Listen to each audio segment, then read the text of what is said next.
Hi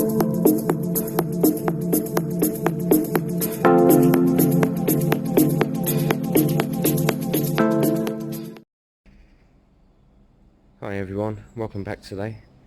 We looked at the gs500 yesterday, we did lots of work on it. I've got a battery in now. I'm going to hook the battery up, fire it up, warm it up, and attempt to take it for a quick spin. I think the airbox isn't as sealed as it should be, but I've ordered a exhaust and link pipe for next week. So the little bit of extra air that may or may not be going through might be good for it. So that's what I'm going to do. I'm going to take this up and down the road if it starts, runs and rides and idles, obviously, and see if it is slacking a bit or not. So let me hook up this battery and we'll see where we go from there. We'll give it a run.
So I'm going to let it warm up for a bit. It was idling a bit there. I'm not sure what that is. Let me check side to side play, see if that makes it rev.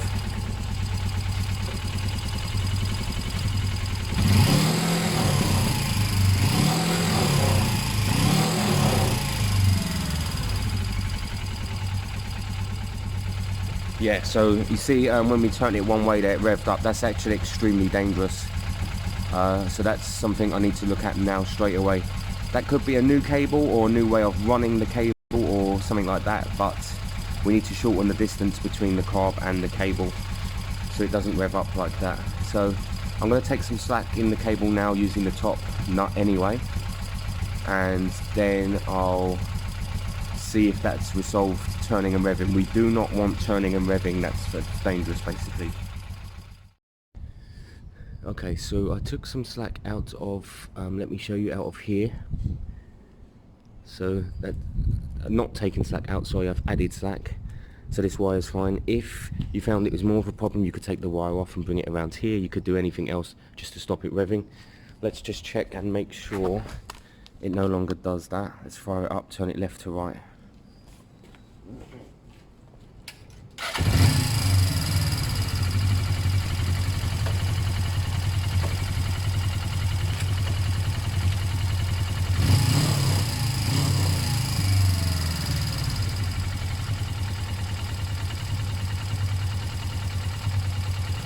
So that's great. Let me throw the seat on and I'll take it up and down the road. We'll see how it goes basically up and down the road, and then I'll look at whether I'm going to swap the airbox over or not. I think I probably should.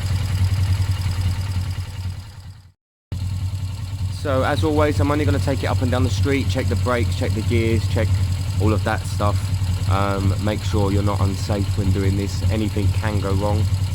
You just got to take it easy.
Okay, so it runs and rides very well, it pulls strong, all the gears work.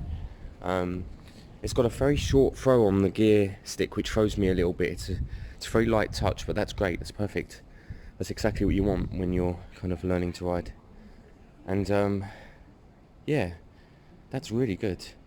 I'm still smelling chemicals on the bike where I've been cleaning it and messing around, but I'm pleased so far. It's looking really good. Do I want to mess around with swapping the tanks? Do I? This is a bit of a letdown. Look, tiny dent there and all of this, and then the other tank hasn't got all that.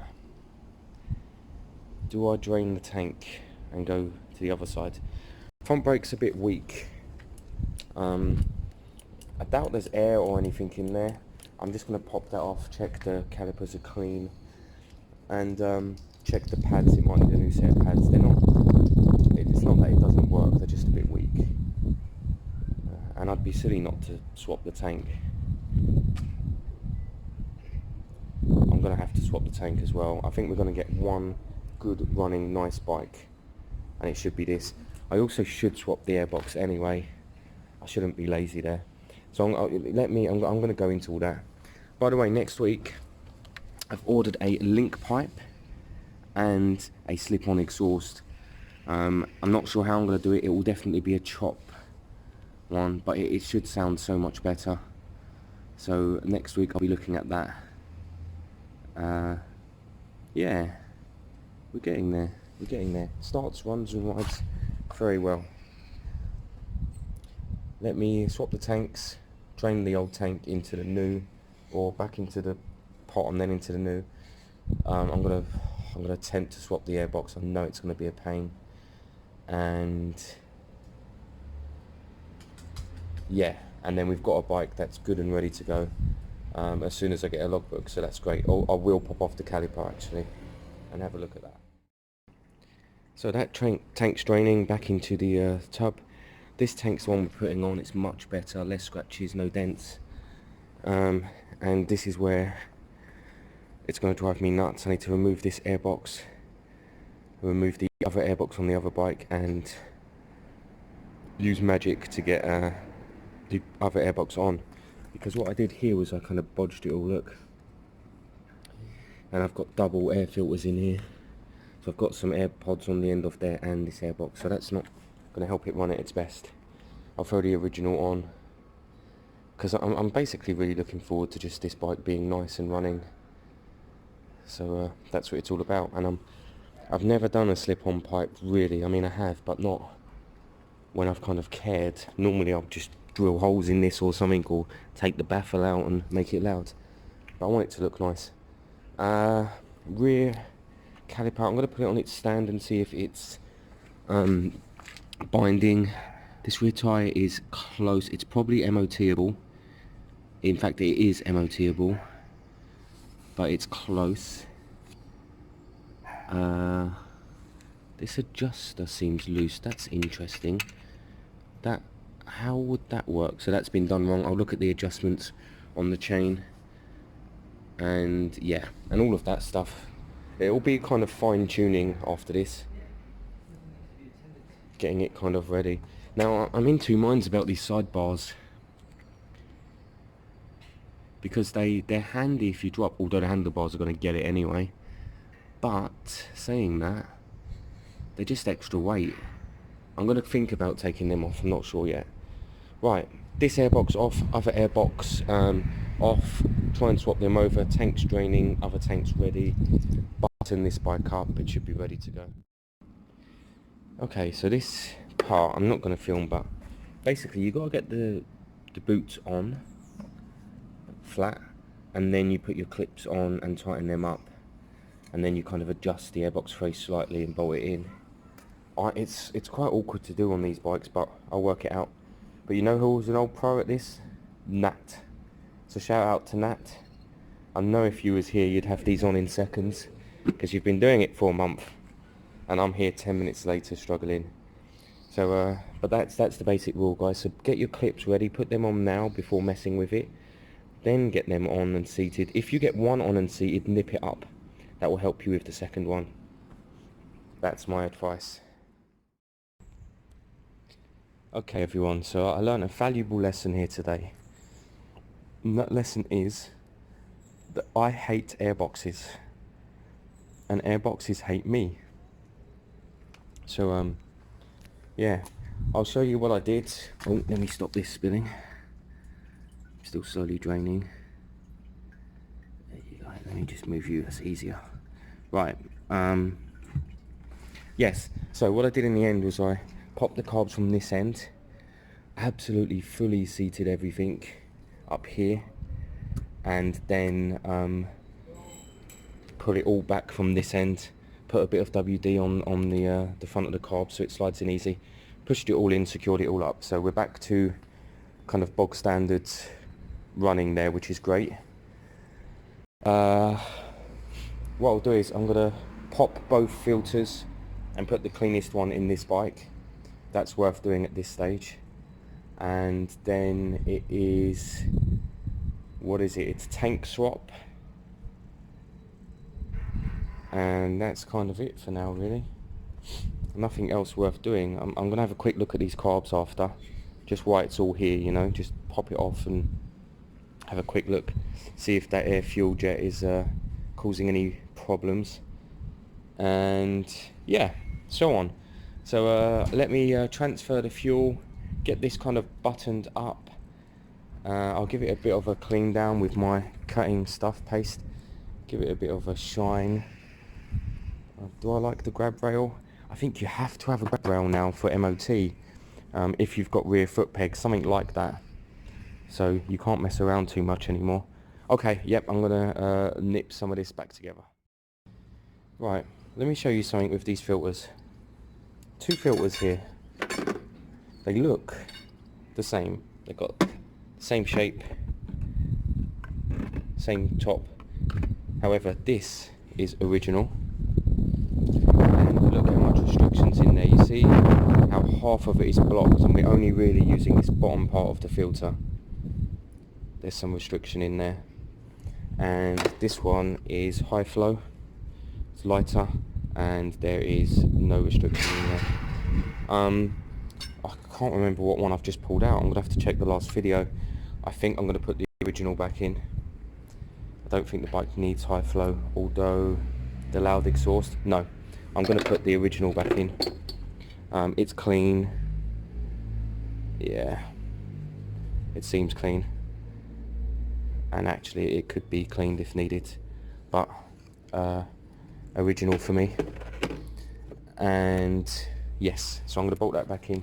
I'll keep this one obviously in case I need to use it for the other side or anything else, but you know, high flow filter on a bike like this will run the bike lean, lots of air, too much air, dry out the spark plugs. You're better off sticking with original, even with that slightly louder exhaust I'm going to put on next week. You're still better off with original, because all you're doing is changing the note at the end. We're not going to be changing the flow that much. We're just changing the note, so I want the rest of it to be running as kind of bog standard as possible. So yes, so original air filter in there. I'm looking forward to seeing how this starts and rides now and runs. It should be quite good. I'll go over the brakes again at some point. Let me just nip this back up, put it back together. Okay, so back on the tripod. It's kind of all buttoned up really. Tank's on secure, it's all done. Let's throw some fuel in, make sure it's not starving itself of fuel, make sure there's fuel flow, and make sure it starts.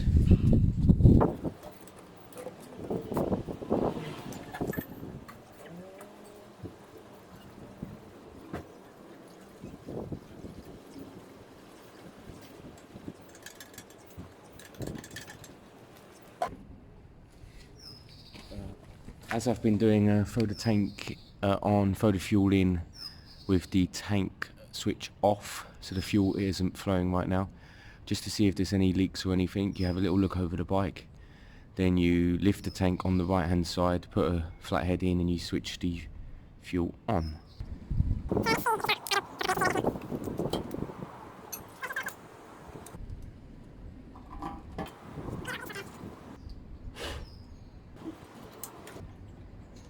this thing pressure's good, that means it's working.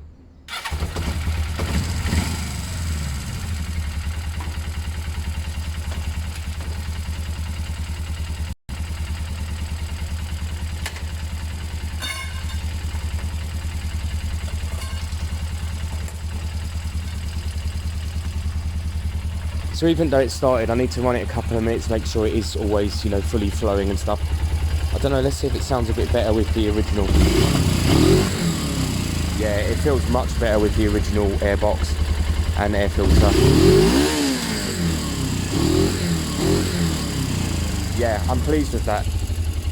I'll give it a couple of minutes, and I'm going to be looking at the front brake. I'm going to have to give it like a winter service. Check the pads and maybe switch the pads over for that one. I want to get this bike, I could almost get this bike MOT next weekend and then put the exhaust on afterwards. That would be quite cool. So yeah, I'll leave it running for a minute or two. I'm going to start looking at the front brake. It's just a bit soft, that's all. It's just a little bit weak and soft. So I'll get the pistons cleaned and I'll run some new fluid through it actually. So I'm going to give the bike a bit of a clean. Just use normal detergent first and a microfiber. Just look at kind of the condition. And then I'm going to get on my turtle wax cutting paste, which will take off stuff like that there. See, that won't necessarily wash off, but that will take it off. These light scratches, that will take it off. Kind of this dirt back here just needs a good clean. So I'm just going to give the bike a good clean, and you'll see after I clean it and use the compound how kind of nice it comes out. I won't film it. These films are getting quite long for a very simple procedure, but we'll see the kind of before and after.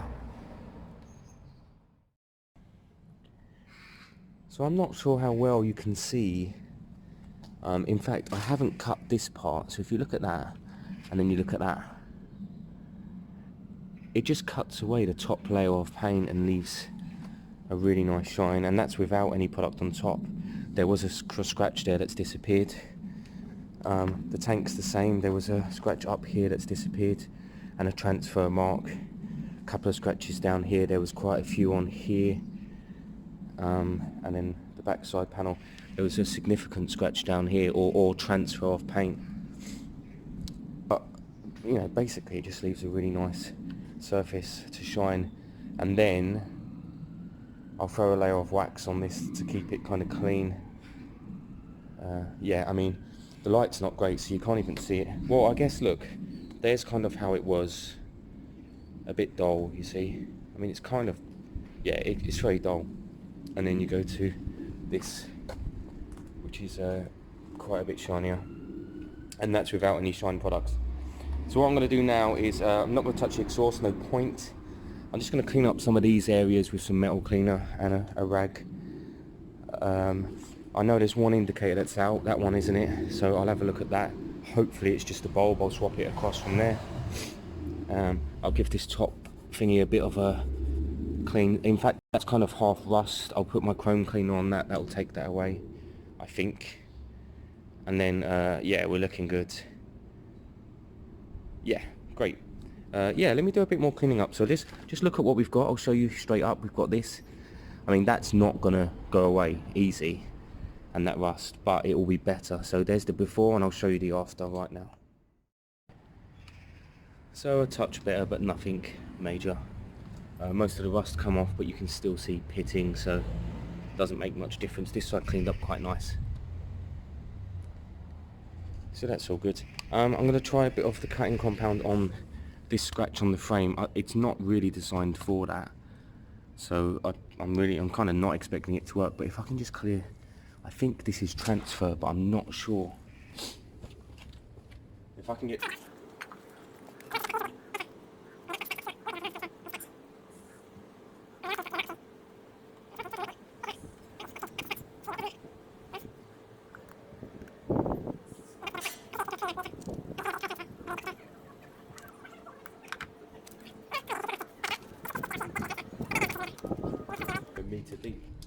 Right, where are we now?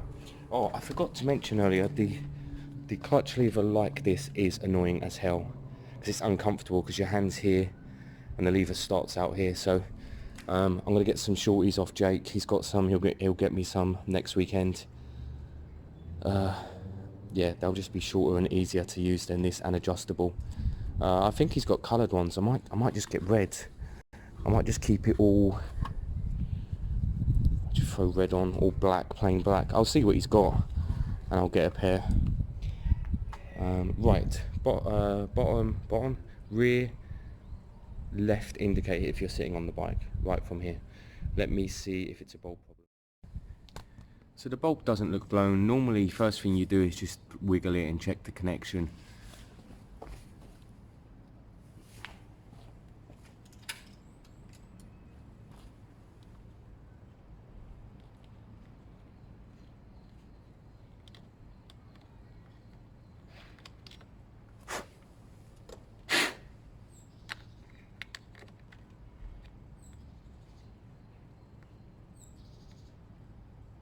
From here, you'd be nuts not to chuck in a new bulb just to check it.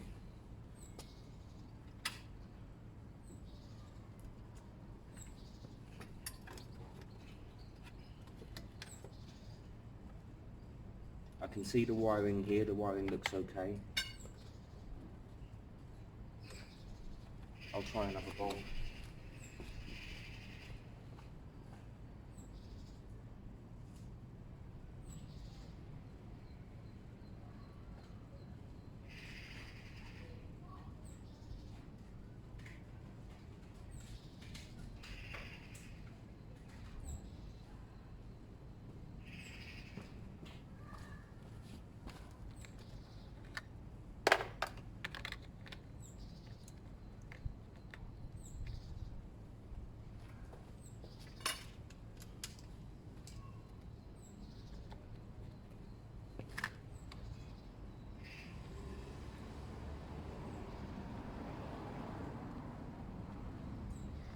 So it's not a bulb problem at this stage.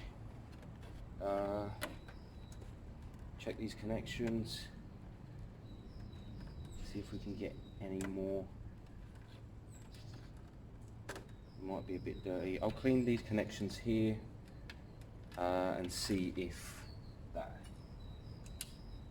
solves it. I'll use specialist electric cleaner. Pop this panel a touch just to give me a bit more space. If you had your fault meter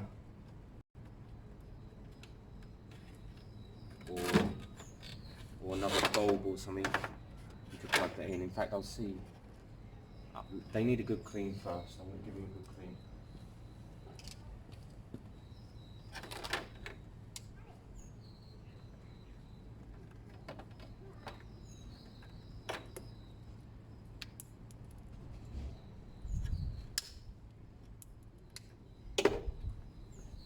I'll come back when I've given them a good clean. So if you ever think the wires are a bit crusty, these are quite dirty, or were. I've sprayed contact cleaner down there. By the way, this is the contact cleaner I'm using. It came from Jake. I'm not sure if he sells them on his eBay. Actually, he should do. And you just spray them on and it does most of the work. It just disintegrates all crap and dirt and rust. So all I've done is cleaned them. I mean, this may not be the fix for now, but it's always worth cleaning wires on bikes anyway, because if they get crudded up too badly, then you'll get problems similar to these further down the line. Let's have a look. So left. We're back. Right. Left. Lovely. That shows you guys. Could have easily whipped off this easily and thought it was all wrong, but actually it just needed cleaning in the connectors here. They were a bit crudded, so, and that spray, I didn't even put a cloth in or anything, just that spray. So that's great. I'm gonna do, the back brake's loosened up. I think the first ride did that. That's brilliant. You know, this bike really is starting to become a hero. Really is.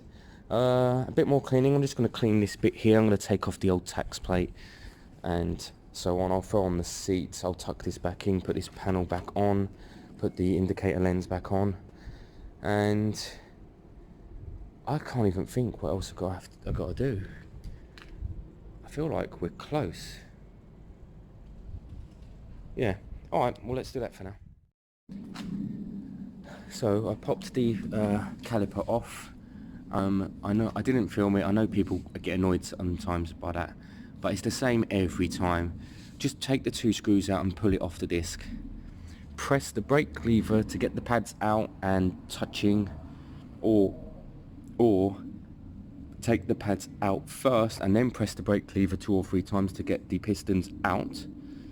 Use brake cleaner, clean the pistons, clean up well, push them back in, put the pads back in, and you should have a much better flowing system. Before I do anything, I'm going to look up into the reservoir, make sure it's full, and then go back to pumping it until all the pistons engage again, and we'll see if there is a better feel within the brakes, because they were a bit weak earlier. To be fair, it's a single disc 500cc. It's never going to be amazing braking, but it should have been a little bit better, I think. Okay, so fluid's fine. Rock solid. Perfect. Brilliant. It feels much better. Sometimes you got to think about how these work. Okay, there are 2 pistons in there, and they work with the hydraulic fluid pushing on them. Now, sometimes one of the piston works only, so you think you're braking okay, but you're not, because the second piston isn't really engaging. Sometimes they're both not engaging properly, sometimes one is, like I just said. So that's the stuff you have to think about. Get the calipers off, get the pads out, clean them up, use a rag, use brake cleaner, polish the piston a little bit. You can use a bit of chrome or metal polish if you want, but brake clean all of that off at the end and push it back in. If you want to do a real thorough job, you can pop the pistons all the way out properly, take all the fluid out, change the seals, but that's a kind of a longer term thing. Normally they just need a winter service. So for me, this brake feels much better. I may take the bike out for a run in a little bit and see if, just make sure it is better. Otherwise it might need new pads. The pads might be a bit past it. But you know what? We're getting there. Let me throw the indicator lens back on. Let me just check that that is still working. It could have been an intermittent fault. We're all good. Horn. Have we got a horn? Yeah. We have got brake lights. Let me just double check the rear, because I did work on the rear. So, oh, lovely. Do we need a reflector? We've got a reflector there. This is the number plate light under there. That's fine. And the tyres are kind of, maybe not. But these tyres are perfect. So, if I really have to, as much as I don't want to, I will swap around the wheels. Because this is a bit square looking anyway. So I may swap around the wheels. Although ideally I want to get this bike up and running. So I'm going to button this bike up now. Chuck a bit of wax on the panels over the cutting we just did, and have it sit for a week ready for MOT next week. Or, like I said, swap the wheels around and sort that out. Great. I just tested the brake. It's absolutely spot on. It's running and riding beautifully. Brakes are great. Horn, everything works now. So it's great. Really, really good. I'm going to pop these carbs off, have a little look, see what's going on in there. See if some miracle this bike runs a bit better, but I highly doubt it. I think the bottom end's gone. I was looking at engines today. You can buy a bare engine for 300 quid. It's really not worth it. 300 to 500 quid, and it's just not worth it. I'd love to have them both up and running, both slightly street fighted like that. Look at the difference in stance. Look at the handlebars, and look at the front end compared to that. I wish I could have built two, but this just isn't going to cut it. What I should have done is swapped the carbs over at some point just to check, just to, you know, have a look. But I'm going to have to play with these carbs now anyway. So I'm going to show you what the problem is with this carb. And I knew it last time, but we still had it running. See in there, I mean now I've tried to drill it out. That's the air fuel screw mix. That one's fine and adjustable. That one was not. It was seized solid. That means it probably wasn't doing its job anyway in there. Also, this one is seated quite low at 2 turns out. This one was seated very high and seized. So I'm going to have to buy a second-hand set of carbs, which is really annoying because it's going to cost 30, 40, 50 quid and may not solve the problem. But it's worth it just to see what's going on, just to see if we can get it sorted. So I'm going to buy a new set of carbs, second-hand set of carbs for this, and see if we get lucky next week. So I was just thinking about it, guys, and I don't know how old the oil is in here. It's dark. It's not stupidly dark, but it's dark. I'm going to drop the oil and put some fresh in. Might as well, silly not to at this stage. So yeah, oil drop, I'll show you the colour. And fresh oil. Then we've had new spark plugs, oil change, air filters fine and clean. Bike's ready to go for a year. Alright guys, oil drop, let's see what the condition's like.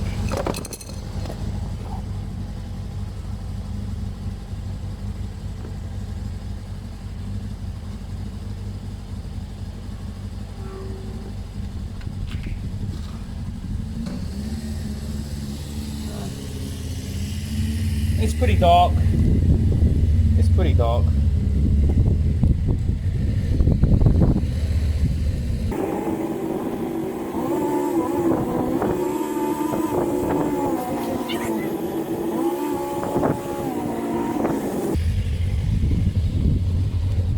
So it is dark, guys. It's a bit thin actually. Well, nah, it's alright, but it's well worth changing so we know it's been done. I've got nice fresh oil here.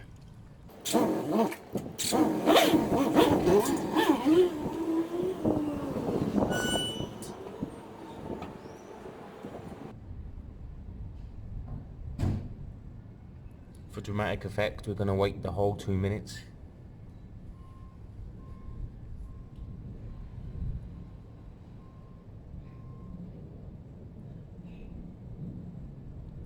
Yeah, it's just a bit watery. I mean, it is dark. It's not the worst I've seen. But that could be, you don't know, that could... I know this bike hasn't been MOT'd since 2007.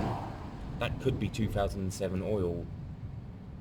Which is why changing it is well worth doing, for peace of mind.